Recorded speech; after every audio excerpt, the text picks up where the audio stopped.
Hello दोस्तों, नमस्कार। आज मैं हिंदी साहित्य की वीडियो की श्रृंखला में रीत काल के विषय में पढ़ेंगे। हमारे चैनल को सब्सक्राइब करें और बेल आइकन को दबाएं, जिससे कि आपको हमारे वीडियो का नोटिफिकेशन प्राप्त होता रहे। मैं राजीव कुमार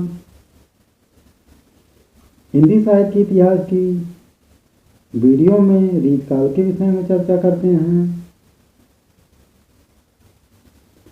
रीत काल हिंदी साहित्य में इसका समय सीमा 1700 संवत से 1900 संवत तक माना जाता है।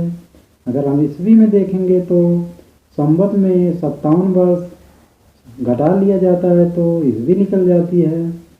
तो रीत काल का समय सीमा में ईस्वी में देखेंगे तो 1643 ईस्वी से 1843 ईस्वी तक माना जाता है। हिंदी साहित्य का उत्तर मध्यकाल रीत काल नाम से जाना जाता है।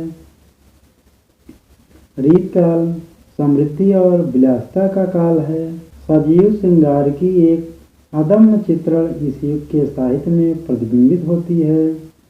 रीत काल के विकास में तत्कालीन राजनीतिक तथा सामाजिक वातावरण का महत्वपूर्ण योगदान रहा। ये परिस्थितियाँ इस प्रकार के काव्य सृजन के अनुकूल थी। हिंदी के रीत काव्य का आधार संस्कृत काव्य शास्त्र है। रीत शब्द संस्कृत साहित्य में रीत को काव्य की आत्मा मानने वाला एक सिद्धांत है, जिसकी स्थापना आचार्य वामन ने अपने ग्रंथ काव्यालंकार सूत्र में किया था, जिसमें वह कहे हैं कि रीतिरात्मा काव्य रीत काव्य की आत्मा है। और हिंदी साहित्य में रीत को काव्य रचना की प्रणाली के रूप में माना जाता है। इस प्रकार रीत काल का अर्थ होगा ऐसा काव्य जो अलंकार, रस, छंद, गुण, ध्वनि, नायिका भेद आदि काव्य शास्त्रीय लक्षणों के आधार पर रचा गया हो। काव्यांग लक्षणों तथा उदाहरणों के साथ या स्वतंत्र रूप से इनके आधार पर काव्य लिखने की पद्धति रीत नाम से प्रसिद्ध हुई और यह काल रीत काल के नाम से जाना गया। सामान्यतः मुगल बादशाह शाहजहां के शासन की समाप्ति और औरंगजेब के शासन के प्रारंभ से लेकर प्रथम स्वतंत्रता संग्राम 1857 ईस्वी तक ये काल को रीत काल माना जाता है। रीत काल के नामकरण में विद्वानों का अनेक मत है। सभी विद्वान अपने अपने विचार से रीत काल का नामकरण किए हैं। जैसे रीत काल का नाम रीत काव्य डॉक्टर जॉर्ज गियर्सन ने माना है, तो मिश्र बंधु ने रीत काल को अलंकृत काल कहा है। डॉक्टर आचार्य रामचंद्र शुक्ल रीत काल को रीत काल ही दिया है नाम। विश्वनाथ प्रसाद मिश्र ने रीत काल को श्रृंगार काल नाम दिया। डॉक्टर रमाशंकर शुक्ल रसाल रीत काल को कला काल नाम से जानते हैं। तो वासुदेव सिंह त्रिलोचन रीत काल को अंधकार काल नाम से। आचार्य विश्वनाथ प्रसाद मिश्र ने अपनी पुस्तक हिंदी साहित्य का अतीत में रीत काल को 3 भागों में विभाजित किया। पहले भाग को रीतिबद्ध, दूसरे भाग को रीति सिद्ध तथा तीसरे भाग को रीति मुक्त नाम से अभिहित किया है। रीतिबद्ध के अंतर्गत वह कवि आते हैं जो काव्यांग लक्षण और उदाहरण दोनों लिखते हैं। उन्हें लक्षण और उदाहरण दोनों लिखकर काव्य में आचार्य की उपाधि प्राप्त होता है। रीतिबद्ध की श्रेणी में चिंतामणि, मतिराम, केशवदास, कुलपति, देव, भिखारी दास, ग्वाल, पद्माकर आते हैं। इस रीतिबद्ध कवियों को याद करने के लिए हम एक टिक बनाएंगे। सभी कवियों के प्रथम अक्षरों को लेकर टिक बनाएंगे कि च, म, के ची से चिंतामण, मा से मतिराम, के से केशवदास। चमके कुलपति देव भिखारी ग्वाल परमाकर। चमके कुलपति देव भिखारी ग्वाल परमाकर। चा से चिंतामण, मा से मतिराम, के से केशवदास, कुश कुलपति देव देव भिखारी दास ग्वाल परमाकर। तो ऐसे बहुत ही आसानी से याद हो जाएगा। चमके कुलपति देव भिखारी ग्वाल परमाकर। फिर रीत सिद्ध में एकमात्र कवि बिहारी लाल आते हैं, जिन्होंने एक मुक्तक काव्य बिहारी सतसई की रचना करके हिंदी साहित्य में अपना नाम अमर कर लिया। रीत मुक्त वह कवि हैं जिन्होंने अपनी प्रेम की पीड़ा को, अपनी अनुभूति को स्वच्छंद काव्यधारा में अभिव्यक्त किया। रीत मुक्त कवियों में घनानंद, बोधा, आलम, ठाकुर, द्विजदेव आते हैं। इसको याद करने के लिए आप ऐसे भी याद कर सकते हैं, घनानंद, बोधा, आलम, ठाकुर, द्विजदेव। घनानंद, बोधा, आलम, ठाकुर, द्विजदेव। ऐसे आप 2-3 बार पढ़ेंगे समझकर तो याद हो जाएगा। रीत मुक्त काव्यधारा के कवि किसी न किसी स्त्री की प्रेम में आसक्त थे, जो बाद में अपनी विरह अनुभूति को, पीड़ा को अपने काव्य में व्यक्त करते हैं। रीत शब्द का पहला प्रयोग संस्कृत साहित्य में आचार्य वामन ने किया। वामन ने इसे विशिष्ट पद रचना रीति कहा। विशेष प्रकार के पद वाले रचना का नाम रीति है। हिंदी साहित्य में रीति शब्द से आशय काव्य रचना पद्धति से है। लक्षणों और उदाहरणों के साथ अथवा अकेले उनके आधार पर लिखा गया काव्य रीत काव्य की श्रेणी में आता है। काव्य ग्रंथ रीत काव्य ग्रंथ है। शुक्ल जी ने इसका नामकरण रीत काल के नाम से किया। हिंदी में रीत काव्यधारा का प्रथम उपलब्ध ग्रंथ कृपाराम की हित तरंगणी है, जो प्रतियोगी परीक्षाओं में बार बार पूछा जाता है कि रीत काल या रीत काव्यधारा पर आधारित प्रथम ग्रंथ कौन सा है, तो सही उत्तर होगा कृपाराम की हित तरंगणी, जिसमें रीत काल धारा के अनुकूल लक्षण ग्रंथ का दर्शन होता है। इसके अतिरिक्त कृपाराम गोप कवि, रामभूषण कवि, मोहनलाल कवि सूरदास के समकालीन थे। इनकी रचनाओं में रीत काल के लक्षण मिलते हैं, जो प्रारंभिक कवि माने जाते हैं।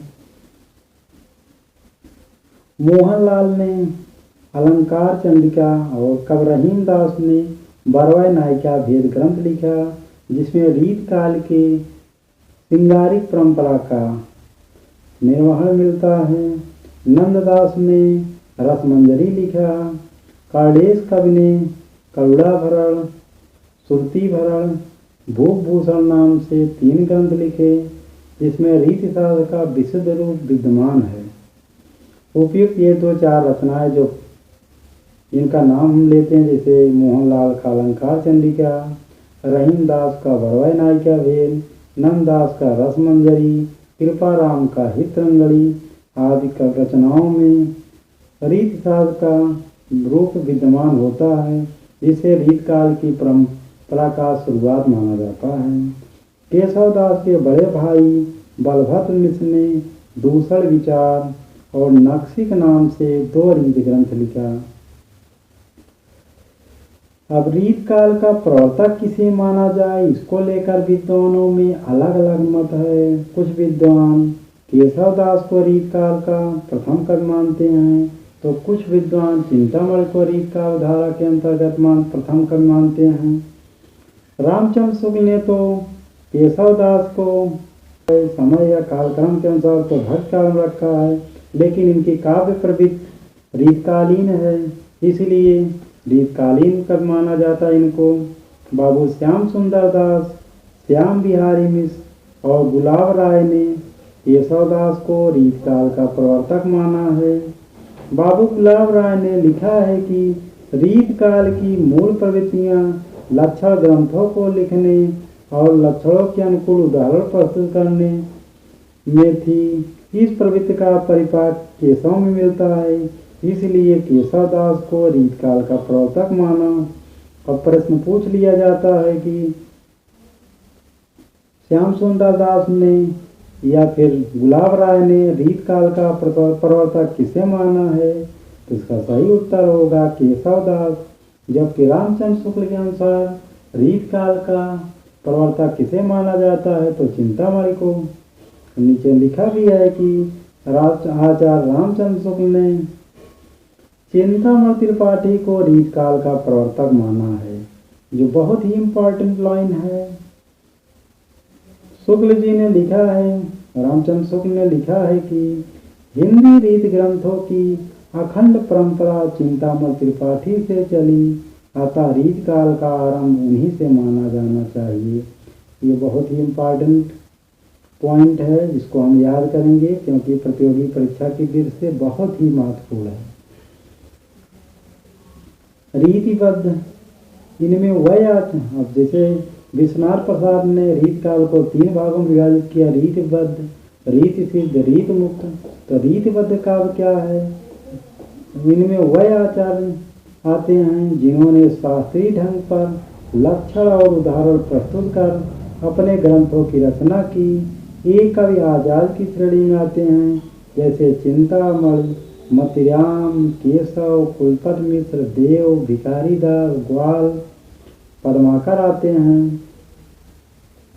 रीत मुक्त में इनमें वह कवि आते हैं जो काव्य शास्त्र निरूपण से सर्वथा मुक्त रहे। इन कवियों ने स्वतंत्र रूप से विशुद्ध प्रेम का वर्णन किया। इन्हें स्वच्छंद प्रेम के कवि कहा जाता है, जैसे घनानंद, बोधा, आलम, ठाकुर, द्विदेव। रीत सिद्ध, वह कवि जिन्होंने लक्षण ग्रंथ नहीं लिखा, केवल उदाहरण प्रस्तुत किए हैं। इसके अंतर्गत बिहारी लाल आते हैं। रीत सिद्ध के अंतर्गत केवल इकलौते कवि हैं बिहारी लाल, जिन्होंने एकमात्र रचना बिहारी सतसई की रचना किया, जिसकी प्रशंसा में जॉर्ज गिब्सन ने लिखा है कि बिहारी सतसई के समक्ष पूरे यूरोप में कोई रचना नहीं है। अब सर्वांग निरूपक आचार्य, ऐसे कवि आते हैं जिन्होंने कविता के सभी अंगों का या काव्य लक्षणों का, जैसे रस छंद, सभी पर अपना ग्रंथ लिखा। उन्हें सर्वांग निरूपक आचार्य कहते हैं। यह चिंतामणि, मतिराम, देव, बिहारी दास, ग्वाल, केशव दास भी आते हैं। रसवादी कवि, ऐसे कवि जिन्होंने रस को काव्य की आत्मा माना, रसवादी कवि कहे गए और अपने ग्रंथों में रस के वर्णन किए हैं। इसके अंतर्गत तोष, पद्माकर, रसलीन, बेनी परवीन आते हैं। रसलीन का बहुत ही महत्वपूर्ण ग्रंथ है। अंगदल पर रस प्रबोध, पद्माकर का पद्माभरण जो अलंकार ग्रंथ है। जगत विनोद जो रस ग्रंथ है। इसके बाद अलंकार निरूपक कवि, जिन्होंने अपने काव्य ग्रंथों में अलंकारों का वर्णन किया है। इसके अंतर्गत केशवदास अलंकारवादी आचार्य हैं। हिंदी के प्रथम आचार्य केशवदास को माना जाता है। भूषण, जसवंत, पद्माकर, रसिक सुमत आते हैं। रीतकाल के नीतिकारों की श्रेणी में कपिल कविराज, गिरधर कविराज, वृंद, दीनदयाल गिरी आते हैं। ये लोग अपनी कविताओं में दोहों या छप्पयों या कवित्वों के माध्यम से नीतियों का या सूक्तियों का वर्णन किए हैं। भक्ति भावना के कवि में इन्होंने अपने ग्रंथों में भक्ति की विषय में वर्णन किए हैं। वृंदावन दास, ब्रजवासी दास, नागरी दास आदि कवि भक्ति परंपरा के कवि आते हैं। रीतकालीन भक्ति परंपरा के कवि हैं। रीत काल के प्रमुख प्रबंध काव्यों की चिंता करते हैं। रीत काल के अंतर्गत अनेक प्रबंध काव्यों की भी रचना हुई। चिंतामण का प्रबंध काव्य है रामायण, कृष्णचरित, रामस्वमेघ। मंडन का प्रबंध काव्य है पुरंदर माया, जानकी जू का ब्याज। कुलपत मिश्र इनका प्रबंध काव्य है द्रोण पर्व। लाल कवि छत्र प्रकाश, सूरत मिश्र रामचरित और कृष्णचरित लिखा है। श्रीधर या मुरलीधर इनका दो नाम है, इन्होंने जंगनामा नाम से प्रबंध काव्य लिखा है। सोमनाथ सुजान विलास और पंचाध्यायी दो प्रबंध काव्य लिखा है। रघुनाथ जगत मोहन। गुमान मिश्र नैषध कर चरित जिसे कला काव्य भी कहते हैं। सूदन इन्होंने सुजान चरित नाम से प्रबंध काव्य लिखा है जो रीत काल का बहुत ही महत्वपूर्ण ग्रंथ है। सुजान चरित नाम से सूदन और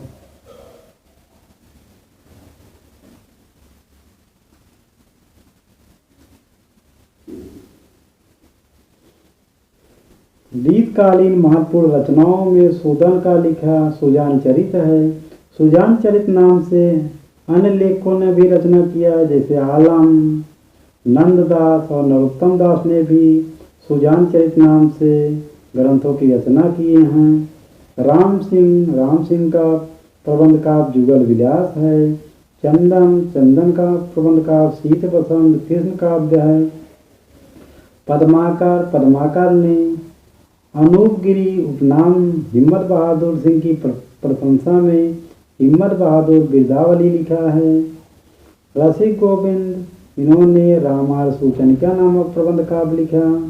ग्वाल काव्य इन्होंने हमीर हट, विजय विनोद, गोपी पच्चीसी नाम से प्रबंध काव्य लिखा। चंद्रशेखर वाजपेयी जो फतेहपुर के निवासी थे, इन्होंने भी हमीर हट नाम से रचना किया है। अब हम केशव दास का संक्षिप्त परिचय देखते हैं। केशव दास का जन्म 1555 ईस्वी में ओरछा में हुआ था। इनके पिता झिझौतिया ब्राह्मण थे। इनके पिता का नाम काशीनाथ था। ओरछा के राज दरबार में इनके परिवार का बड़ा मान था। केशव दास स्वयं ओरछा नरेश महाराज राम सिंह के बड़े भाई इंद्रजीत सिंह के दरबारी कवि और गुरु थे। इंद्रजीत सिंह की ओर से इन्हें 21 गांव मिले थे। केशव दास संस्कृत के उद्भट विद्वान थे। उनके कुल में भी संस्कृत का ही प्रचार था, जिसके विषय में उन्होंने लिखा है कि नौकर चाकर भी संस्कृत बोलते थे। उनके कुल में संस्कृत छोड़ हिंदी भाषा में कविता करना उन्हें कुछ अपमानजनक सा लगा। जिसमें लिखे भी हैं कि भाषा बोलई न जाने जिनके कुल के दास, तीन भाषा कविता करी जड़ मत केशव दास। केशव बड़े ही भावुक और रसिक व्यक्ति से कहा जाता है कि एक बार वृद्धावस्था में वह किसी कुएं पर बैठे थे। वहां पानी के लिए आई हुई स्त्रियों ने उन्हें बाबा कहकर संबोधन किया। इस पर इन्होंने निम्न दोहा कहा कि केशव केसी नश करी बैरिव न जस कराएं, चंद्र बदन में लोचनी बाबा कह जाएं। केशव दास का मृत्यु 1618 ईस्वी में हुआ। केशव दास अलंकारवादी या अलंकार संप्रदायवादी कवि थे, आचार्य भी थे। इसलिए स्वाभाविक था कि वह भामा, उद्भट और दंडी के अनुयायी थे। अलंकारों के प्रति विशेष रूप से होने के कारण काव्य पक्ष दब गया। समानता वह सहृदय कवि नहीं माने जाते। भाषा की क्लिष्टता के कारण रामचंद्र शुक्ल ने इन्हें कठिन काव्य का प्रेत कहा जाता है। अब प्रश्न पूछ लिया जाता है कठिन काव्य का प्रेत किसे कहा जाता है, तो केशव दास को। रामचंद्र शुक्ल ने केशव दास के विषय में लिखा है कि इन्हें कवि हृदय नहीं मिला। और एक प्रश्न बन सकता है कि कठिन गद्य का प्रेत किसे कहा जाता है, तो अज्ञेय को कठिन गद्य का प्रेत कहा जाता है। केशव दास की 9 प्रामाणिक रचनाएं हैं। रसिक प्रिया जिसमें रस का श्रृंगार रस का वर्णन है। कवप्रिया में अलंकारों का वर्णन है। नक्सिक जो श्रृंगारिक रचना है। छंदमाला छंदों का वर्णन है। रामचंद्रिका जो राम काव्य पर आधारित है। कहा जाता है कि इन्होंने तुलसीदास की रचना रामचरितमानस के प्रतिरोध में या उनकी प्रतिस्पर्धा में रामचंद्रिका केवल एक रातों में रचना कर डाले थे। वीर सिंह देवचरित या राजाओं का यशोगान है। रतन बावनी इसमें भी यशो का गान है। विज्ञान गीता यह उपदेशात्मक काव्य है। जहांगीर चंद्रिका इसमें भी राजाओं की प्रशंसा है। रसिक प्रिया केशव की प्रौढ़ रचना है जो काव्य शास्त्र संबंधी ग्रंथ है। इसमें रस श्रृंगार रस का विवेचन है। कवप्रिया अलंकार ग्रंथ है। रामचंद्रिका प्रबंध काव्य है जो राम काव्य परंपरा पर आधारित है। राम के चरित्र पर है। केशवदास रीतकाल के प्रथम आचार्य माने जाते हैं। रामस्वरूप चतुर्वेदी ने रामचंद्रिका महाकाव्य को छंदों का अजायब घर कहा है। केशवदास ने सर्वप्रथम विपरीत अन्योक्ति अलंकारों का प्रयोग किया है। इसमें थोड़ा मिसप्रिंट हो गया है। बिहारी लाल का जन्म 1603 ईस्वी में हुआ है। बिहारी लाल का जन्म ग्वालियर के पास बसुआ गोविंदपुर में हुआ था। इसके विषय में इनकी एक पंक्ति भी है कि जन्म ग्वालियर जानिए खंड बुंदेले बाल। इसमें कहा जाता है कि इनका जन्म ग्वालियर में और बचपना जो है बुंदेलखंड बीता और युवावस्था ससुराल में बीता। बिहारी रीत सिद्ध परंपरा के एकमात्र अकलौते कवि हैं। बिहारी लाल की लोकप्रियता उनका बिहारी सतसई है जिसे जयपुर के राजा सवाई जयसिंह के दरबार में लिखा था। आचार्य रामचंद्र शुक्ल ने बिहारी लाल को रसवादी माना। बिहारी लाल की सतसई की प्रशंसा में किसी कवि ने पंक्ति लिखी है कि सतसैया के दोहरे ज्यों नावा के तीर देखन में छोटन लगे घाव करे गंभीर। ये देखन में छोटे लगे बेधन सकल शरीर। ये बिहारी सतसई की प्रशंसा में लिखा गया पंक्ति है। डॉक्टर जॉर्ज गियर्सन के अनुसार यूरोप में बिहारी सतसई के समक्ष कोई रचना नहीं है। बिहारी सतसई पर हिंदी में 50 से अधिक टीका प्राप्त हैं। इनके पुत्र कृष्णलाल कवि ने बिहारी सतसई की टीका सर्वप्रथम सवैया छंद में ब्रज भाषा में कृष्णलाल की टीका नाम से लिखा।